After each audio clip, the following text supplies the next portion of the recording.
In August 2021, emergency services were called to a house in Garden City, Flintshire, following reports that a 2-year-old boy was unresponsive.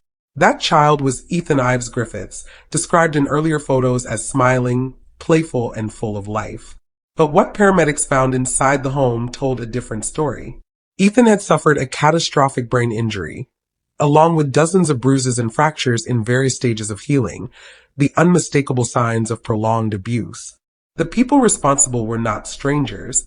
They were the very individuals entrusted to care for him. His grandparents, 47-year-old Michael Ives and 46-year-old Carrie Ives. Ethan had been placed in their home months earlier. Behind closed doors, prosecutors said, he was subjected to a campaign of cruelty. As doctors battled to save him, police launched an immediate investigation. Medical evidence confirmed repeated physical trauma over a sustained period. Detectives concluded that this was not a tragic accident, it was murder. The case went to trial at Mold Crown Court, lasting 6 weeks.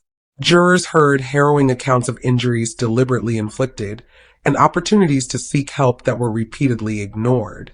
On the 3rd of October 2025, the verdict was delivered. Michael and Carrie Ives were found guilty of murder and child cruelty. Ethan's mother, 28-year-old Shannon Ives, was convicted of causing or allowing his death, having failed to intervene despite clear warning signs. Sentencing was swift and uncompromising. Michael Ives received life imprisonment with a minimum term of 23 years. Carrie Ives was handed life with a minimum of 17. Their daughter Shannon was jailed for 12 years. North Wales police described the case as one of the most distressing they had ever encountered. In the words of Detective Chief Inspector Alan Oldfield, Ethan was failed in the worst possible way by those who should have loved and protected him. There is no justification, only cruelty beyond comprehension. The community is left asking how a child could suffer so much for so long without being heard, and why it took his death for justice to be served. Kerry, you're currently under arrest on suspicion of murder. Who? On suspicion of murder, on suspicion of causing or allowing the death of a serious physical harm to a child by any means of an unlawful act, and child cruelty.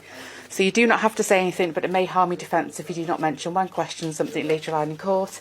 Anything you do say may be given evidence. Do you understand that? Do you have any reply to caution?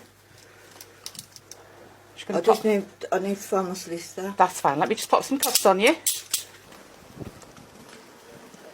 Shannon, okay, you're going to be under the arrest for the murder of Ethan Ives, okay? Under common law. Just listen to me, okay? You're also under arrest for causing or allowing the death of or serious physical harm to a child by means of an unlawful act under Section 5 of the Domestic Violence Crime and Victims Act 2004, okay?